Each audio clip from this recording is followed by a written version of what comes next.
యేసుక్రీస్తు పరిశుద్ధ నామమున మీకు అందరికి వందనాలండి.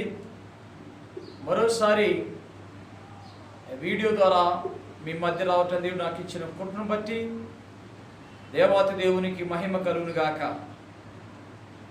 ప్రియమైన బిడ్డలారా, సహోదరి సహోదరులారా, నిన్నటి కాలాన పేతురు రాసినటువంటి మొదటి పత్రిక గురించి ధ్యానించాం.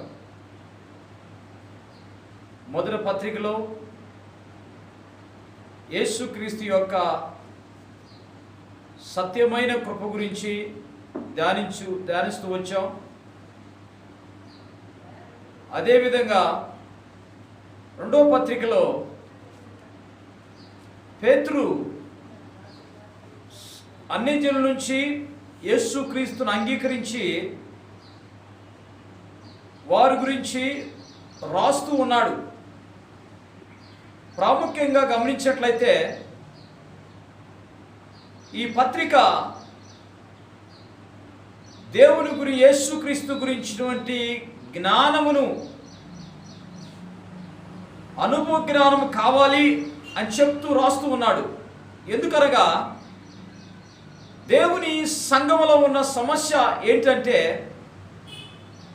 అబద్ధ బోధకులు, వారి బోధ అబద్ధమైన బోధ. అబద్ధం అని తెలుసుకోవాలంటే యేసుక్రీస్తుని గురించినటువంటి అనుభవ జ్ఞానము కావాలి. మొదటి అధ్యాయము యేసుక్రీస్తు గురించినటువంటి జ్ఞానం గురించి మాట్లాడుతూ ఉన్నాడు. మొదటి అధ్యాయంలోనే దేవుని యొక్క వాక్యము పరిశుద్ధాత్మ దైవవేశం వల్ల కలిగినది, మనుషుని యొక్క సొంత ఇచ్చిన బట్టి లేఖనాలు కలగలేదు అని దృఢపరుస్తూ ఉన్నాడు. రెండో అధ్యాయానికి వచ్చాలకే అబద్ధ బోధకులు ఏ విధంగా ఉంటారో, వారి యొక్క క్యారెక్టర్ ఏ విధంగా సత్యాన్ని ట్విస్ట్ చేస్తూ ఉంటారో దాని గురించి మాట్లాడాడు. మూడో అధ్యాయానికి వచ్చాలకే యేసుక్రీస్తు యొక్క రెండవ రాకడ.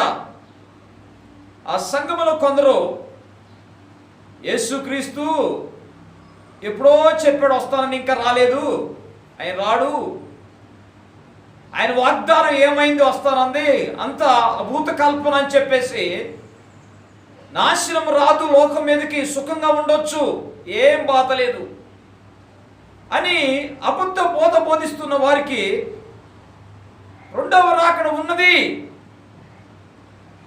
అని చెబుతూ రక్షణ నిశ్చయిత గురించి, లోక పతనం గురించి హెచ్చరిస్తూ రక్షణ నిశ్చయిత గురించి బలపరుస్తూ ఈ మూడు అధ్యాయాలు రాయబడ్డాయి.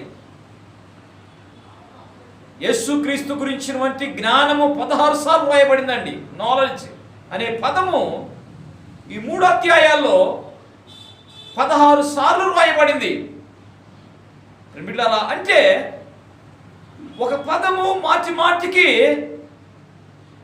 ప్రస్తావించబడుతుంది అంటే దాని తీవ్రత ఎంత అవసరమో గమనించాలి. యేసుక్రీస్తు గురించిన జ్ఞానం లేకపోతే అబద్ధ బోధన వెంబడిస్తారు, అబద్ధ బోధకులు వెంబడిస్తారు, పతనానికి దారితీస్తూ ఉంటారు, తీర్పుకులో దారితీస్తూ ఉంటారు. కనుక యేసుక్రీస్తు గురించి జ్ఞానం 16 సార్లు రాయబడిందండి. కాబట్టి పత్రికలోనికి మనం వెళ్దాం, ప్రార్థన చేసుకుందాం. పరిశుద్ధమైన తండ్రి, వందనాలయ్యా, యేసుక్రీస్తు పరిశుద్ధ నామమని పాసందికి వస్తూ ఉన్నాం. నాయనా, సంఘానికి ఈ పత్రిక రాశారు. సంఘంలో ఉన్నటువంటి అబద్ధ బోధ గురించి ప్రియదాసులను అపోస్తులైనటువంటి పేతురుతో రాయించిన తండ్రి మీకు వందనాలయ్యా. ఈ కడుపు దినం ఉంటూ ఉన్నాం, అబద్ధ బోధ ఉంటూ ఉన్నాయి, అబద్ధ బోధకులు ఉంటూ ఉన్నారు నాయన. వారిని మేము గ్రహించి, సంఘము గ్రహించి వాడి నుంచి దూరంగా ఉండి క్రీస్తు గురించినటువంటి జ్ఞానాన్ని ఆపాదించుకున్న వారమై, సత్య విషయమైనటువంటి వాక్యమును గైకొన్న వారమై నాయనా మీ రాకడ కొరకు సిద్ధపరచడానికి సహాయం చేయమని, మాతో మాట్లాడమని, ఇంటున్న వారిని దీవించమని యేసుక్రీస్తు పరిశుద్ధ నామమున ప్రార్థించి వేడుకొనుచున్నాము తండ్రి. ఆమేన్. మొదటి పత్రిక సుమారు క్రీస్తు 64-65 మధ్యలో రాయబడితే, రెండో పత్రిక క్రీస్తు 66-67 మధ్యలో రాయబడినట్లుగా చూస్తూ ఉంటాం. నీరో చక్రవర్తి పరిపాలనలో సంఘం హింసించబడతా ఉంది. ఆ కాలంలో ఈ పత్రిక రాయబడింది. నీరో చక్రవర్తి క్రీస్తు 68వ సంవత్సరాన మృతి పొందాడు. ఆ మృతి పొందక ముందు పేతురు హతసాక్షి కాకముందు ఈ పత్రిక 66-67 మధ్యలో రాయబడినట్లు చూస్తూ ఉంటాం. ఈ పత్రిక రాసిన తర్వాత పేతురు చెరపట్టబట్టం, హత్య చేయబట్టం, తల్లకిందులుగా సిలువ వేయబట్టం గురించి మనం చూస్తాం. ప్రభు కొరకు హతసాక్షి చేయబడ్డాడు. అందుకనే నేను మృతి పొందిన తర్వాత నేను చెప్పిన మాటలు మీరు మరలా జ్ఞాపకం చేసుకోవటానికి నేను జాగ్రత్త చేస్తాను అని చెప్పేసి 15వ అధ్యాయం అంటూ ఉన్నాడు. బిడ్డలారా, తన యొక్క మరణము దగ్గర ఉందని పేతురుకు బాగా తెలుసు. తను హతసాక్షి చేయబడతాను తెలుసు. నీరో చక్రవర్తికి అనేక మంది క్రైస్తవులు హింసలు పొందారు, హత్య చేయబడ్డారు. వారు అనేకులు ఉన్నారండి, పేతురు కూడా ఉన్నాడు. కాబట్టి సంఘంలో ఉన్న సమస్య గురించి మీరు పోరాడాలి, సత్యం తెలుసుకోవాలని చెప్తా ఉన్నాడు. పత్రికలకు వెళ్ళినట్లయితే మొదటి 2 వచనాలు, ప్రియమిత్రులారా, గ్రీటింగ్స్, శుభములు తెలియజేస్తా ఉన్నాడు. యేసుక్రీస్తు దాసుడను అపోస్తలుడైన సీమోను పేతురు మన దేవుని యొక్క రక్షకుడైన యేసుక్రీస్తు యొక్క నీతిని బట్టి అటు మావలను అమూల్యమైన విశ్వాసం పొందిన వారికి సొమ్మని చెప్పి రాయినది తను పరిచయం చేసుకున్నాడు. యేసుక్రీస్తు దాసులను ఇంగ్లీష్లో రాయబడింది బాండ్ స్లేవ్. దేవుని పని కొరకు దేవుని చేత పట్టబడిన వాడిని అర్థం. యజమాని అన్నటువంటి ఆయన కొరకు, యజమానిని సంతోషపెట్టడం కోసం బానిస దాసుడు ఏ విధంగా ఆహారనిశలు కష్టపడతాడో, తన జీవితంలో తను కొనినటువంటి యేసుక్రీస్తుని గురించి ప్రయాసపడుతున్నటువంటి పేతురుని మనం చూస్తూ ఉన్నాం. తను మరణమును ఎంతమాత్రం లెక్క చేసిన వాడు కాదు. ప్రియమిత్రులారా, అపోస్తలులలో ఇస్కరియోతు తప్ప అనేకులు దేవుని కొత్త ప్రాణాలని గడ్డి పూసవలే, గడ్డి పరకవలే తృణీకరించారు. ఎందుకంటే వారు నిత్యమైనటువంటి స్వాస్థ్యములో యేసయ్యతో ఉండబోతున్నారు. కాబట్టి దేవుని కొరకు యేసుక్రీస్తు దాసుడుగా, బానిసగా ఆయన ఉంటూ ఉన్నాడు. బిడ్డలారా, అలాగనే ఈ యొక్క విశ్వాసంలో పాలు పొందిన మీరందరికీ సంఘానికి శుభని చెప్పి ఆయన అంటూ ఉన్నాడు. బిడ్డలారా, మన 3వ వచనం నుండి ప్రాముఖ్యం గమనించినట్లయితే కొన్ని అద్భుతమైన సత్యాలకు రాయబడ్డాయి. మిమ్మల్ని పిలిచిన వారి యొక్క గుణాతిశయమును గురించినటువంటి అనుభవ జ్ఞానము, క్రీస్తు గురించి జ్ఞానము మీరు తెలుసుకోవాలంటున్నాడు. క్రీస్తుని గురించిన జ్ఞానము ఏంటనగా జీవానికి, భక్తికి కావలసినన్నిటినీ ఆయన మనకు దయచేశాడు. నువ్వు దైవకత జీవించడానికి, జీవాన్ని ఆపాదించడం కోసము మనకు కావలసినవి కూడా దేవుడు మనకు దయచేశాడు. గొప్ప సంగతి కదండి. దైవికంగా జీవించడం కోసం, భక్తి కలిగి జీవించడం కోసము మనకి ఏది అవసరమో అవన్నీ కూడా నిన్ను పిలిచిన వాడు తన గుణాతిశయాన్ని బట్టి, తన మహిమను బట్టి ఆ జ్ఞానాన్ని మనకు అనుగ్రహిస్తూ ఉన్నాడు. ప్రియులారా, అది మనం గ్రహించాలని ఆ వాగ్దానములని మనకు అనుగ్రహించాడు. జీవను గురించినటువంటి వాగ్దానము. ప్రియులారా, ఆ వాగ్దానాన్ని కూడా ఆయన విశ్వాసం నుంచి మనకందరికి కూడా జ్ఞానాన్ని ఆపాదించుకుని వాగ్దానాలు పొందాలని చెప్పేసి ఆయన ఇష్టపడుతున్నాడు. ప్రియులారా, మరొక సంగతి, క్రీస్తును గురించినటువంటి అనుభవ జ్ఞానము ప్రియులారా దైవ స్వభావంలో పాలువారినట్లు చేస్తూ ఉంది. విశ్వాసము ప్రియులారా పార్టేక్ ఆఫ్ హిస్ నేచర్. ప్రియులారా, God's nature or Christ nature, దైవ స్వభావం, గాడ్లీ నేచర్ మనల్ని పాలువారిని చేస్తూ ఉంది. ఎంత గొప్ప సంగతి అండి. అనగా నీవు నేను యేసుక్రీస్తు యొక్క స్వభావంలోకి మార్చడానికి దేవుడిని ఏర్పాటు చేసుకున్నాడు. ఆ జ్ఞానాన్ని నీకు ఇస్తా ఉన్నాడు. ఓ రోజు ఆయన ప్రత్యక్షమైనప్పుడు ఆయన వల్ల ఉండటానికి దేవుడి దీన శరీరం మందు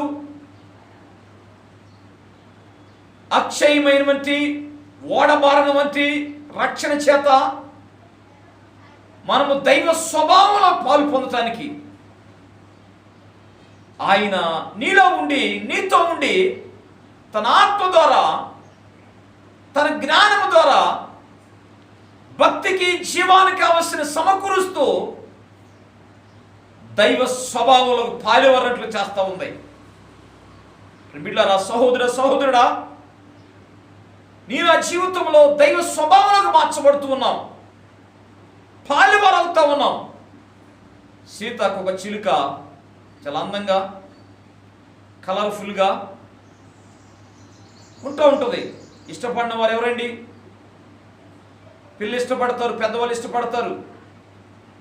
ఆ సీతాకొక చిలుకగా మారకముందు అది గొంగళ పురుగు. ఒళ్ళంతా కూడా వికారంగా పాగుతూ ఉన్న గొంగళ పురుగు రూపాంతరం చెంది సీతాకోక చిలుక మారపడుతూ ఉంటుంది. మన లక్ష్యాన లోగో చూస్తే సీతాకోక చిలుక కనబడుతుంది. బెంజమిన్ సార్ ప్రాముఖ్యంగా గమనించేటైతే ఆ బటర్ఫ్లై పెట్టాడు. అనగా గొంగళ పురుగు లాంటి మన జీవితాలు సీతాకోక చిలుకలాగా మారినట్లుగా పాప సంబంధమైన మన జీవితాలు దైవ స్వభావంలోకి మార్చమన్నట్లుగా, దైవ స్వభావంలో ఒక పోలికలోనికి ఆయన స్వభావంలోకి మార్చినట్లుగా దేవుడు మనల్ని యేసుక్రీస్తు ద్వారా మన శుద్ధీకరిస్తూ, కడుగుతూ, వాక్యం చేత శుద్ధీకరిస్తూ, మల్లాన్ని మార్చు తొలగిస్తూ దైవ స్వభావంలోకి పాలువరట్లు చేస్తూ ఉంది. గొప్ప ఆశీర్వాదం ప్రేమిట్లారా, సహోదర సహోదరి, జీవానికి భక్తి కావలసినవి నీకు సమకూరుస్తూ ఉన్నాడు. వాగ్దానాలను అనిపిస్తూ ఉన్నాడు. దైవ స్వభావంలో పాలువరకు చేస్తూ ఉన్నాడు ప్రేమిట్లారా. అయితే ఆ దైవ స్వభావానికి కావలసినటువంటి కొన్ని లక్షణాలను ఇక్కడ బోధిస్తూ వచ్చాడు. Characteristics of the divine characteristics. ప్రిమిళ్ళారా, కొన్ని గుణాలని ఇక్కడ బోధిస్తూ వచ్చాడు. ప్రిమిళ్ళారా, క్రిస్టియన్ క్యారెక్టర్ డెవలప్ చేసుకో, క్రైస్తవ యొక్క గుణము అభివృద్ధి పరచుకోవటం గురించి కొన్ని సంగతులు చెప్పాడు ఆయన. ఏంటంటే విశ్వాసమునందు సద్గుణమును, 6వ వచనములో 5 నుంచి రాయబడుతుంది. విశ్వాసమునందు సద్గుణమును, సద్గుణమునందు జ్ఞానమును, జ్ఞానమునందు ఆశానిగ్రహమును, ఆశానిగ్రహమునందు సహనమును, సహనమునందు భక్తిని, భక్తి యందు సహోదర ప్రేమను, సహోదర ప్రేమ యందు దయను అమర్చుకొనుడి. Wonderful characteristics. ప్రియబిడ్డలారా, విశ్వాసము కంటే ఇంకా ప్రియబిడ్డలారా సద్గుణం, ఎక్సలెన్స్, శ్రేష్టమైన గుణం, మంచి గుణం, ఎక్సలెన్స్. ఇంకా జ్ఞానం, దానికంటే ఆశా నిగ్రహము, భక్తి, సహోదర ప్రేమ, దయ, ఇవి దైవిక భక్తిలోనికి, గాడ్లీ నేచర్, దైవ స్వభావంలోనికి మార్చి నిన్ను దేవుల్లో పాలువారు అవటం చేస్తూ ఉంటుంది. ఎవరికైతే ఇవి లేవో వాడు తన పాపానికి శుద్ధీకరించబడింది, తన పాపం కడగబడిందని మర్చిపోతాడు, మర్చిపోయి పాపాన్ని చేస్తూ ఉంటాడు. ఎవరికైతే ఈ లక్షణాలు కలిగి ఉంటాయో, ఈ క్యారెక్టర్ కలిగి ఉంటుందో వాడు నిష్ఫలుడు కాడు. పరలోక రాజ్యం ప్రవేశించడం సమృద్ధిగా ఉంటుందని రాయబడింది. 11వ వచనములో మన ప్రభువును రక్షకుడైన యేసుక్రీస్తు యొక్క నిత్య రాజ్యములో ప్రవేశం మీకు సమృద్ధిగా కలుగును అన్నాడు.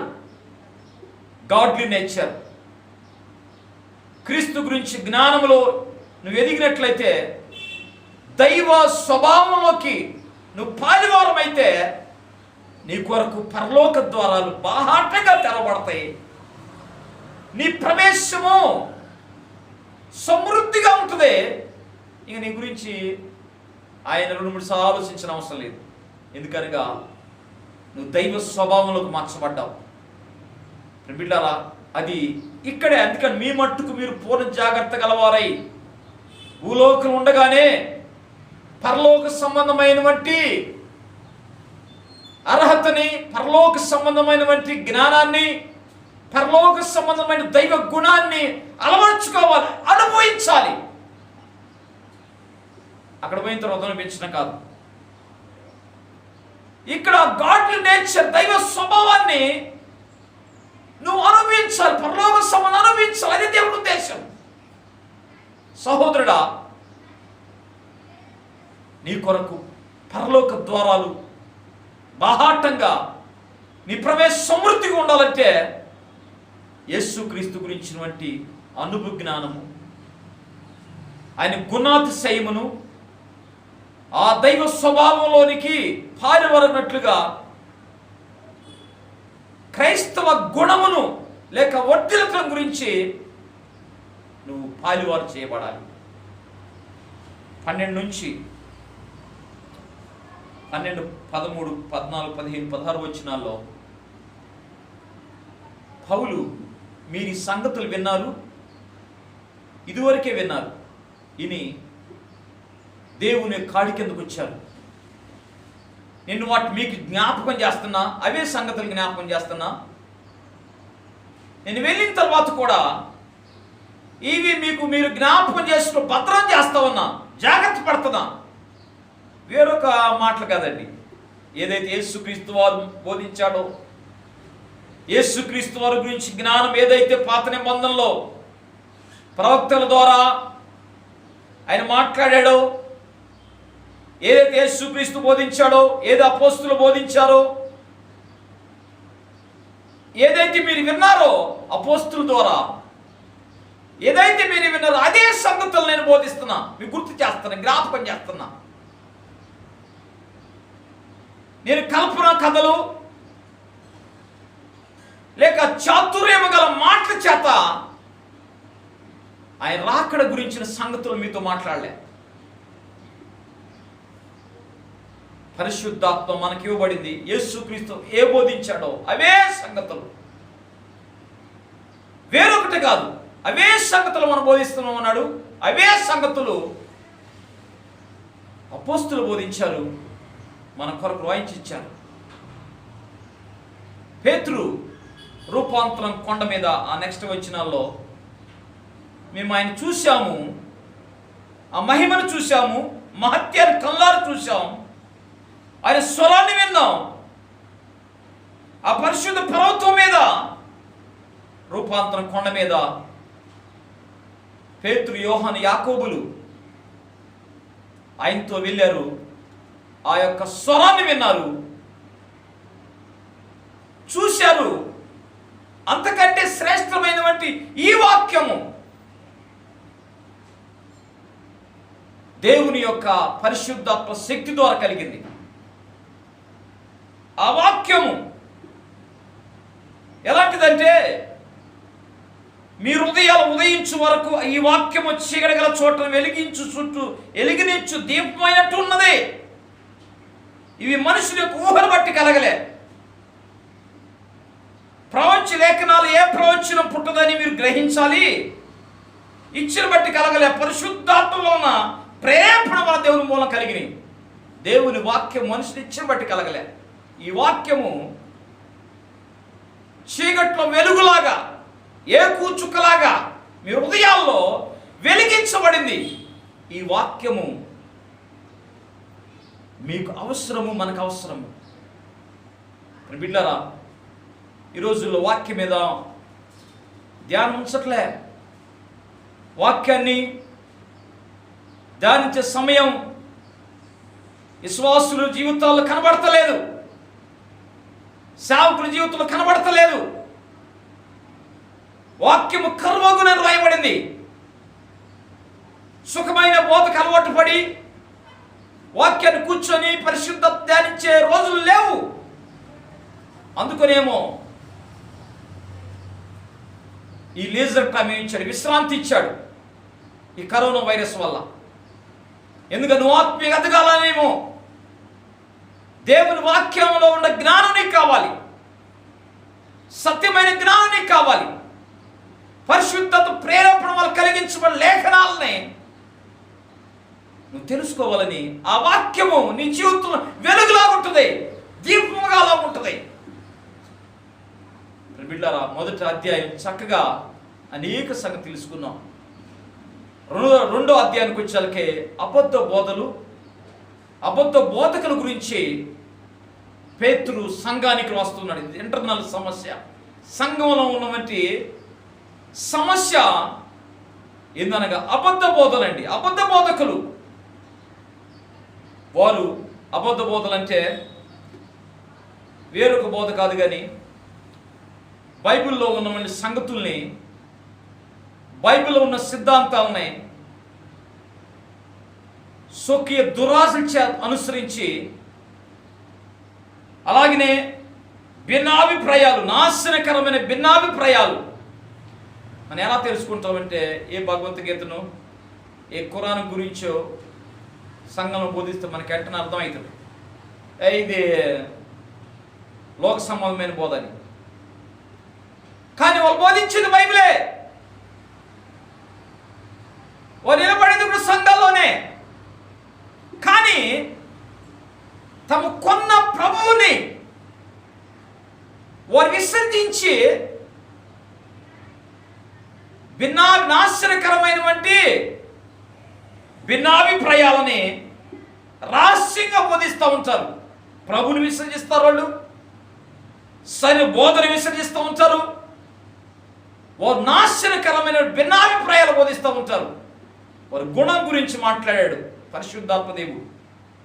వారు పోకిరి శాస్త్రం, అధిక లోబులై 2-3 వచనాలు కల్పనా కథలు, అలాగనే 10వ వచనంలో దుర్నీతి, మలినము,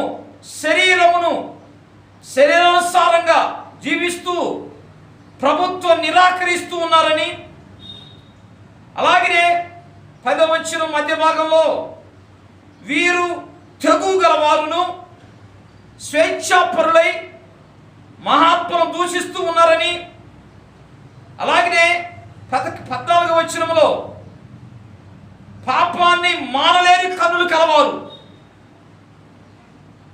మనసులను మరులు కొల్పుచు లోభత్వమును సాధకము చేయబడిన హృదయము గలవారై. పాపం చూసి ప్రేమిళ్ళారా, పురుషులైతే అబద్ధ బోధకులు పాపం చూసి పాపం పట్ల వాంఛ కలిగిన వారు, సంఘాలు స్త్రీలు చూస్తారు, వక్ర బుద్ధి చూస్తారు. తమ యొక్క అవయవాలని తన కన్నులు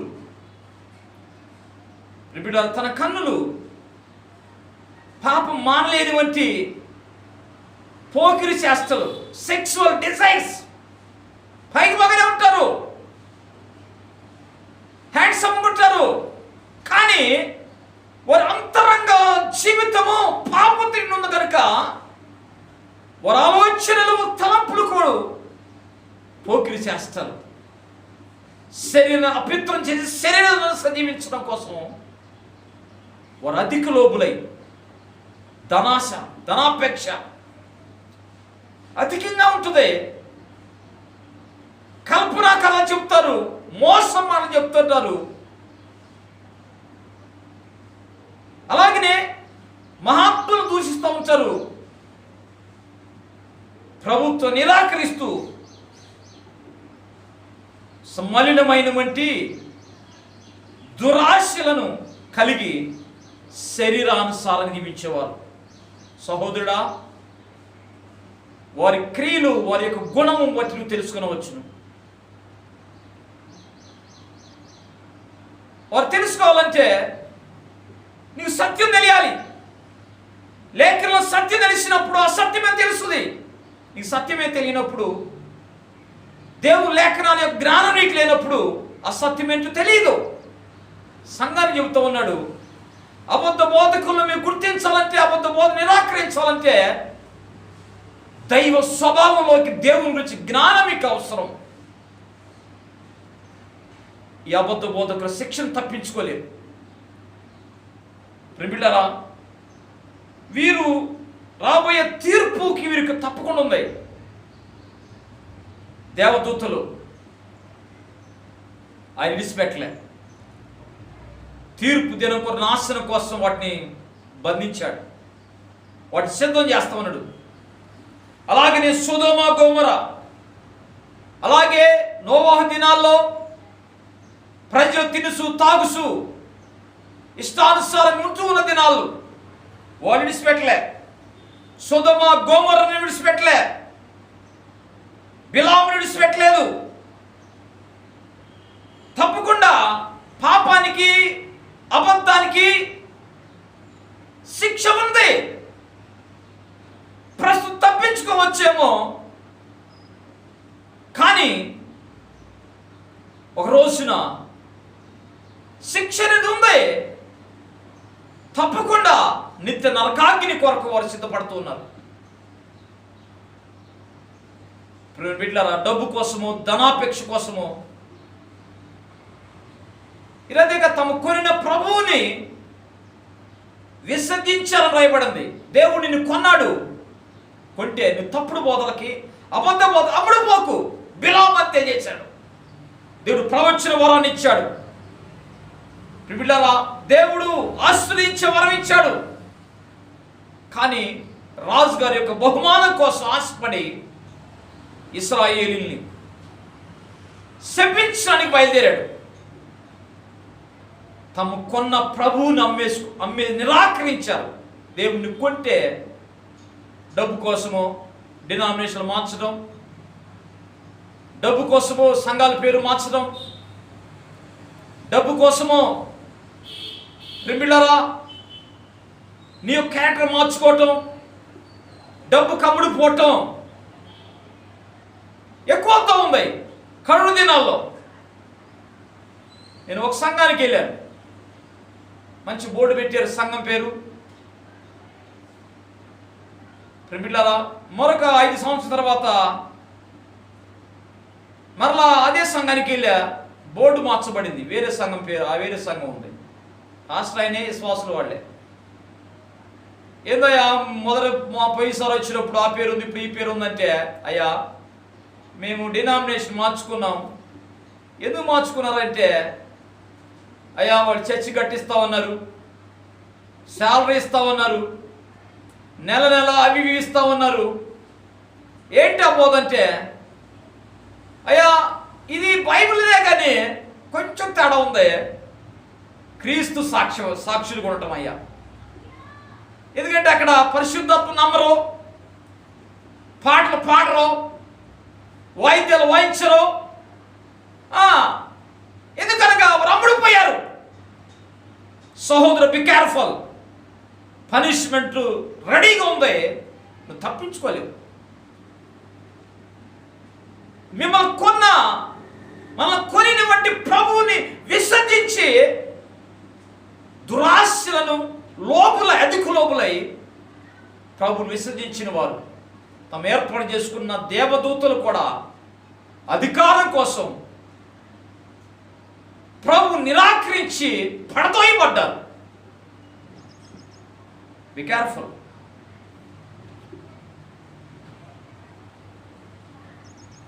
మూడో అధ్యాయానికి వచ్చాకే ఆయన రెండో రాకడ గురించి మాట్లాడుతున్నాడు. కొందరు సంఘములో యేసుక్రీస్తు వారు వాగ్దానం చేశాడు, ఆయన వస్తానని చెప్పేసి, ఆయన రాకడ ఆలస్యమైంది అని చెప్పి, ఆయన రాకడ ఏమైంది, ఆయన వాగ్దానం ఏమైంది? 4వ వచనంలో, పితరుల నుంచి మొదలుకొని సమస్తమును సృష్టి ఆరంభం ఉన్నట్టే నిలిచి ఉన్నదే అని చెప్పుదురు. పితరుల దగ్గర నుంచి అట్లా ఉందిగా, ఏం మార్పు లేదు కదా, ఏమి జరగట్లేదు కదా. ఆయన చెప్పిన వాగ్దానం ఏది కూడా ఆకాశం తగలబడుతుంది, నక్షత్రం రాలిపోతే, ఇవన్నీ చెప్పారు, ఇంకా కాలే అని చెప్పేసి ఆయన రాకడ గురించినటువంటి సంగతుల్ని తప్పుతో పట్టిస్తున్నారు. నోవాహు దినాల్లో గురించి మాట్లాడాడు. జలప్రలయం వచ్చేదాకా ప్రజలు తినుసు తాగుసు రాళ్ళండి, ఆయన ఎందుకు వస్తాడు ఇప్పుడే, ఇంకా చాలా ఉన్నాయి జరగవలసినే అని చెప్పేసి ఆయన రాడు అని చెప్పింది అబద్ధమే. నోవాహు ఓడగడతా ఉన్నాడు, 100 సంవత్సరాలు ఓడగట్టాడు. అనేకులు ప్రజలు చూస్తూ ఉన్నారు, నోవాహు ఎందుకు ఓడగడుతున్నా? అయ్యా జలప్రలయం రాబోతుందయ్యా, ఆకాశం నుంచి వర్షం రాబోతుంది, ఆయన చెప్పాడు ఎందుకు ఓడగడుతున్నా అంటే, సంవత్సరం అయింది, 2 సంవత్సరం, 3 సంవత్సరం, 4 సంవత్సరాలు అయింది, ఆయన రాలే, వర్షం రాలే, వరదలు రాలే. ఇంక ప్రజలు ఆ సంగతి మర్చిపోయి లోకానుసారం జీవించడం మొదలుపెట్టారు. ఒక రోజున హఠాత్తుగా వర్షం స్టార్ట్ అయింది. ప్రజలు దాని మీద మనసు పెట్టలే, నిర్లక్ష్యం చేశారు. హఠాత్తుగా వర్షం ప్రారంభమైంది. దేవుడు నోవాహుని, ఆయన కుటుంబాన్ని ఓడలోనికి చేర్చి, జలశరాశులను ఓడలోకి చేర్చి, జంతువులను పక్షులను తీసుకొచ్చి తాళం వేశాడు. వర్షం స్టార్ట్ అయింది. 40 దినాలు 40 రాత్రులు ప్రసన్న వర్షం. ఆ ఓడలోనికి వెళ్ళిన వారు తప్ప మిగతా వారందరూ నాశనం అయిపోయారు, చనిపోయారు. దేవుని రాకడ ఆలస్యం అవుతా ఉందంటే ఆయన అనేకు రక్షించబడాలని ఆలస్యం చేస్తున్నాడు రాయబడింది. దీర్ఘశాంతం ఎందుకు వహిస్తా ఉన్నాడు అంటే, అందరూ మారు మనసు పొందాలి. 9వ వచనంలో ఆ మాట రాయబడింది. అంతటా అందరూ మారు మనసు పొందవలని కోరుసు మీ ఎడల దీర్ఘశాంతము కలబడి ఉంటున్నాడు.